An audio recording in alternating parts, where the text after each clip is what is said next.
வணக்கம் சொந்தங்களே. இன்றைக்கி வந்து மட்டனில் வந்து மிளகு சாப்ஸ் செய்ய போகிறோங்க. அதுக்கு என்னென்ன தேவைகள்னா, மிளகு இது நான் மட்டன் வந்து ஒரு 300 கிராமுக்கு எடுத்து வச்சுருக்கிறேங்க.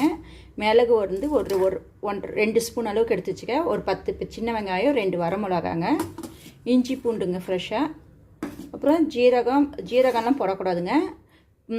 பட்டை, லவங்கம், சோம்பு, கசகசை இது மட்டும்தாங்க போடணும். மல்லித்தூள் எதுவுமே தேவையில்லைங்க.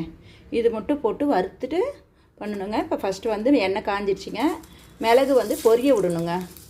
பொரிஞ்சு பார்த்து ஜாக்கிரதையாக இருப்பானுங்க. மிளகு வந்து வெடிக்கிறப்போ அப்படியே கொஞ்சம் மூடி வச்சுருங்க. ஒரு 2-3 வெடிக்கும் போதே மூடி வச்சுருங்க. அதுக்கப்புறம் வெடிச்சு முடிஞ்சோடனே ரொம்ப கருக விட்றாதீங்க. இப்போ வந்து வெங்காயம் போட்டுருணுங்க. வெங்காயம் போட்டோன்னே ஒரு வணக்கிட்டு ஆஃப் பண்ணிவிடுங்க. வெங்காயம் கொஞ்சம் வணங்கினோடனே ஆஃப் பண்ணிவிட்டு இந்த மசாலாலாம் போட்டுருங்க. பாருங்கள், ஸ்லோவில் வச்சு தான் வணக்கிட்டுருக்கிறேன். ஒரு மாதிரி வெங்காயமும் கொஞ்சம் நல்லா எண்ணெயில் வணங்கிடுச்சிங்க. இப்போ வந்து பட்டை, லவங்க, சோம்புலாம் இருக்குது இல்லைங்களா, அதை போட்டுருங்க. அதை போட்டுட்டு இஞ்சி பூண்டும் போட்டு அப்படியே அந்த சூட்லேயே அதெல்லாம் வணங்கிடுங்க. வணக்கிட்டு இதை ஆட்டினாட்டி எப்படி செய்யணும்னு சொல்கிறேங்க. எல்லாமே போட்டு ஒட்டுக்காக ஆட்டணுங்க. இதுக்கு வேறு எதுவும் தேவையில்லைங்க. இப்போ ஆறிடுச்சிங்க. இப்போ வந்து மிக்சியில் ஆட்டிட்டு வந்துடுறேங்க. பாருங்கள், அந்த வணக்கினதை அரைச்சி பேஸ்ட் ஆக்கியாச்சுங்க. நல்லா சாந்து மாதிரி நல்லா நைஸாக அரைச்சி வச்சுருக்கேங்க. இப்போ வந்து கடலை எண்ணெய் தாங்க ஊற்றிருக்கேன். கடலை எண்ணெய் காஞ்ச உடனே கடுகு போட்டு தாளிக்கணுங்க. கடுகு பொரிஞ்ச உடனே மட்டன் போடணுங்க. வந்து மட்டனாக இருக்கிறதுனால குக்கரில் செய்கிறேங்க. ஃபஸ்ட்டு ஒரு 2-3 சவுண்டு உப்பு எடுத்துகிட்டு அதுக்கப்புறம் வடை சட்டியில் செய்யணுங்க. இது கடுகு பொரிஞ்சிருச்சுங்க. இப்போ வந்து மட்டன் போடுறேங்க.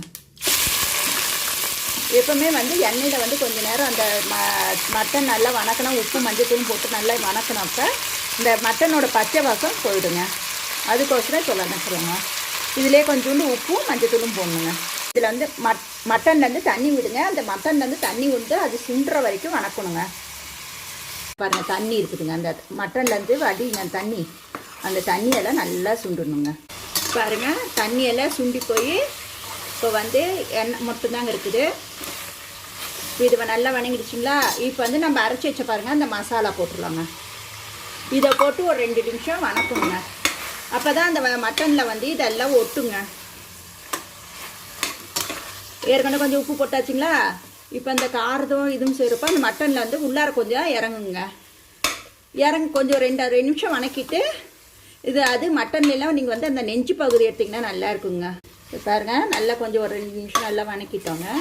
இப்போ வந்து தண்ணி ஊற்றி வெயிட் போட்டு ஊற வச்சிடணும். கொஞ்சம் மூழ்கிற அளவுக்கு தண்ணி ஊற்றினா போதுங்க. அந்த மிக்ஸி நம்ம அரைச்சோம் இல்லைங்களா, அந்த தண்ணி கொஞ்சம் ஊற்றிட்டு மிண்டி எக்ஸ்ட்ரா இன்னும் கொஞ்சோண்டு மட்டும் தண்ணி ஊற்றிடுறேன். இப்போ பாருங்கள், 3 சவுண்டு வந்து அடங்கிடுச்சிங்க. இப்போ வந்து மட்டன் பாருங்கள், சாப்ஸ் வந்து வெந்துச்சுங்க. இப்போ ஃபைனலாக இப்போ வந்து இரும்பு கடாய் ஒன்று எடுத்துக்கோங்க. அதில் வந்து எண்ணெய் ஊற்றிக்கோங்க. ரொம்ப நிறைய எண்ணெய் ஊற்ற வேண்டாம். மட்டன்லேயே ஏற்கனவே கொஞ்சம் எண்ணெய் இருக்குது, அதனால் கொஞ்சமாக எண்ணெய் ஊற்றிட்டுங்க. இப்போ இந்த ப்ராசஸ் வந்து இப்போ வெங்காயம் போடனா ஆப்ஷனுங்க. வேணும்னா போட்டுக்கலாங்க, இல்லைன்னா வேண்டாங்க. நான் வந்து வெங்காயமும் கருவேப்பிலையும் போட்டு இது பண்ணாக்கா நல்லாயிருக்குன்ட்டு யூஸ் பண்ணுறேங்க. வெங்காயமும் கருவேப்பிலையும் போட்டு கொஞ்சம் பாதி வச்ச உடனே மட்டன் எடுத்து ஊற்றிடணுங்க. எல்லாம் வணக்கணும் இல்லைங்க. இப்போ வணக்கிடுச்சிங்க. பாதி முக்கால்வாசி வணங்கிடுச்சிங்களா. இப்போ வந்து அந்த மட்டன் போட்டுக்கலாங்க. எதுக்கு இந்த ஆனியன் போடுறோம்னா, ஆனியனும் மட்டனும் வச்சு சாப்பிட்றப்ப கொஞ்சம் நல்லா டேஸ்ட் இருக்குங்க. அதுக்கோசரம் போடுறேன். பாருங்கள், இப்போ வந்து தண்ணியெல்லாம் இந்த இதெல்லாம் சுண்டி நல்லா வச்சுங்க.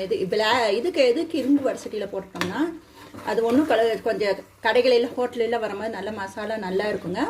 இரும்பு கடையில் செய்கிறப்போ ஒன்றும் டேஸ்ட் நல்லா இருக்குங்க. பாருங்கள், நல்லா ஃப்ரை ஆயிடுச்சிங்களா. இப்போ வந்து சாப்ஸ்க்கு வந்து நான் கொஞ்சம் வந்து இந்த சாப்ஸ் வந்து இட்லி தோசைக்கு எடுத்து வச்சுட்டேங்க. டிஃபனுக்கு நல்லா இருக்குங்க. அதுக்கோசரம் இது கொஞ்சம் எடுத்து வச்சுட்டேங்க. மீதி இருக்கிறத கொஞ்சம் வச்சு நல்லா தண்ணி சுண்டு விட்டாச்சு. சுண்டிடுச்சிங்களா. இப்போ வந்து மிளகும் நம்மளுக்கு ஆப்ஷனுங்க. பாதி மிளகு வேணுங்கிற அளவுக்கு உரலில் இடிச்சிக்கணுங்க. இடிச்சிட்டு கொஞ்சம் போட்டுக்கலாங்க. இது போடுறப்ப இன்னும் கொஞ்சம் காரசாரமாக இருக்குங்க. நல்ல டேஸ்ட் இருக்குங்க. சளியெல்லாம் பிடிச்சிருந்துச்சுன்னா இது சாப்பிட்டாக்கோ கொஞ்சம் சளி விட்டு போயிடுங்க சீக்கிரம். நான் செஞ்சு பார்த்துட்டு எப்படி இருக்கு என்ன ஏதுன்னு கமெண்ட் பண்ணுங்கள். நன்றிங்க.